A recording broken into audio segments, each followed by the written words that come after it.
নমস্কার, আমার নাম সঙ্গীতা গুপ্ত। অনেকদিন পর না বেবির মধ্যে সিনেমা এসেছে বলিউডে। এন্ডে কি হবে বলা মুশকিল হয়ে দাঁড়িয়েছে। ক্লাইম্যাক্স সিন থেকে শ্বাস বন্ধ হয়ে আসবে। নেটফ্লিক্সে আপনারা দেখতে পাবেন ওয়েব সিরিজটি। 6 এপিসোড ওয়েব সিরিজ, 5 ঘন্টা সময় লাগবে আর 10 বছরের পুরনো বেবির মতো মজা আসবে।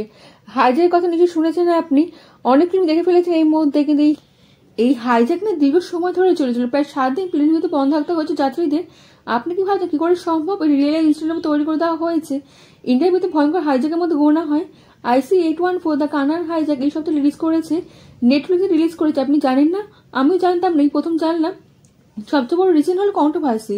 রিয়েল ইনস্টিটিউট তৈরি করে দেওয়া হয়েছে। কি কারণে হাইজ্যাক হয়েছিল, কেন ভারত সরকার সন্ত্রাসবাদীদের দাবিতে নথি স্বীকার করতে বাধ্য হয়েছিল, এটা এখন আলোচনার বিষয় হয়ে দাঁড়িয়েছে। এই সাথে লেখক পরিচালক অনুভব সিনহা এই উত্তর খুঁজে বার করবে এবং হাইজ্যাকের পিছনে আসল কারণ, রাজনৈতিক ও সামাজিক কারণ সবকিছু আপনার সামনে তুলে ধরবে। এই জন্য ওয়েবসাইটে আপনার দেখতেই হবে। মানে বুঝতে পারছেন, পলিটিক্যাল হিস্ট্রির মধ্যে ব্যালেন্স করতে হবে। এই ঘটনা সবার সামনে তুলে ধরেন অনুভব সিনহা, এই জন্য সবার নজরে থাকে। এরকম বিষয় তিনিই তুলে ধরতে পারেন। শেষে যদি শোটা ভালো হয় না, তাহলে সবকিছু ক্ষমা হয়ে যায় আর পাবলিক আপনার সঙ্গে থাকবে। এটা ফিল হবে যখন ফার্স্ট এপিসোডটা আপনি দেখবেন। দেখানো শুরু করবেন তখন বুঝতে পারবেন কাহিনীতে এমন কিছু নেই যেটা আমি আগে কোনোদিন দেখিনি। 5-6টা লোক প্লেনে উঠবে নকল ডকুমেন্ট নিয়ে এবং সিক্রেট মিশনের জন্য এরা উঠবে। দেড়শো লোকের যান তাদের হাতে থাকবে। কিছু ঘন্টার পর যে কি হবে যাত্রীরা এখনো জানে না।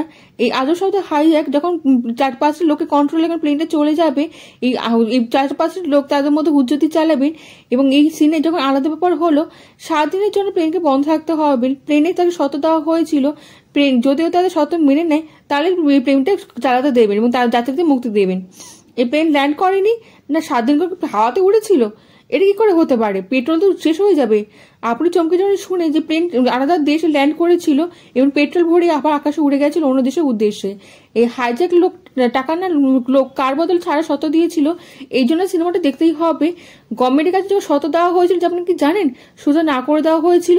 সবচেয়ে শকিং ব্যাপার হলো সিনেমাতে রিয়েল লাইফ ক্লিপও দেওয়া হয়েছে। ইন্ডিয়ান এয়ারলাইন্সের ফ্লাইট IC-814 কাঠমান্ডু থেকে নতুন দিল্লি যাত্রা শুরু করে দেয়। অজান্তে সন্ত্রাসবাদ ষড়যন্ত্রে ফেসে গিয়ে 7 দিনের প্লেনটি হাইজ্যাক হয়ে যায়।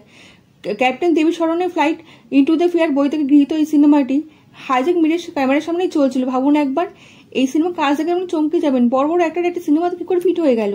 যদি কোনো একটার নাম বেশি হয় এবং এক্সপিরিয়েন্স বেশি থাকে, তার মানে এই নয় যে লিড ক্যারেক্টার অভিনয় করবে এবং সমস্ত অ্যাটেনশন তিনিই পাবে।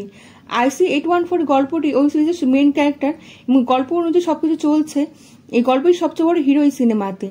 রাজীবকে দেখে আমি চমকে যাবেন। কপিল শর্মার শোতে যে কমেডিয়ানকে দেখানো হয় সে ওবিসিসি মেন ভিলেন অভিনয় করছে। হঠাৎ করে তাকে এই রোলে দেখে আপনি চমকে যাবেন, ভাবতে পারবেন না তিনি এমন করতে পারে। বাইরে থেকে আপনি মুভি দেখে যত সহজ মনে হয়, যেতে প্লেনে হাইজ্যাক হয় তারাই বুঝতে পারেন তাদের উপর কি চলে। যখন প্লেন আকাশ থেকে ল্যান্ড হবে না, গল্প তখন বদলাতে শুরু করবে। এই সিনেমা রিয়েল লাইফ ইনস্টিটিউট তৈরি করে দেওয়া হয়েছে। এই ফিল্মে এন্ডে দারুণ সব টুইস্ট নিয়ে আসা চলেছে। ফিল্মের শেষ কি বাঁচবে কি মরবে সেটা আপনি নিয়ে ভাবতে পারবেন না। এই সাসপেন্স সবসময় বজায় রাখবে। এর সিরিজ ওয়েব সিরিজ করে দেওয়া হয়েছে। কোনো জোকস নেই, কোনো গান নেই, কোনো গানের মাঝখানে ফেসেছে যাত্রীরা। 150 জন প্যাসেঞ্জার গেলে প্লেন কখন উপরে উঠছে কখন নিচে ল্যান্ড করছে। সাসপেন্স ও দুর্দান্ত বজায় রেখেছে। শেষ এপিসোড আগে আপনি জানতেই পারবেন না গল্প শেষে কি হতে চলেছে। বিশেষ করে পত্র লেখা অদিত গুপ্ত দারুণ অভিনয় করেছে ওয়েব সিরিজে। আপনি যখন দেখবেন, চিন্তাকারী হোক, ক্যাপ্টেন হোক, কেবিন ক্রু হোক, যাত্রী হন, মন্ত্রী হন, কূটনীতিবিদ হোক, সাংবাদিক হোক, যেই পেশা থাকুক না কেন, ওয়েব সিরিজের বিভিন্ন দৃষ্টিকোণ থেকে দেখানো হয়েছে। সবসময় নতুন কিছু খুঁজে পাবেন। দ্বিতীয় ঘটনা হলো একটা একদম রিয়েল ও ন্যাচারাল লেগেছে। বিশেষ সময় নামই যথেষ্ট। পাইলট অভিনয় দারুণ করেছে। প্লেনের ভিতরে হাইজ্যাক দেখানো হয়েছে না, আপনি মনে হয় সিদ্ধির সবচেয়ে বড় ঘটনা হলো ভিলেনকে দেখে কমজোর মনে হবে। শুধু হাতে বন্ধু ধরে দিলে যে ভয় লাগবে তা নয়, একে দেখে ভয় লাগছে না। যেমন আগে ওই সিনেমাতে আমরা দেখেছিলাম জিম স্যার নিজে মুভিতে যা অভিনয় করেছিল তাকে দেখে ভয় লেগে গেছিল। হাইজ্যাক দেখে বেচারা মনে হচ্ছে ক্রিমিনালদের সঙ্গে কিভাবে যাত্রীরা হাত মেলাতে পারে।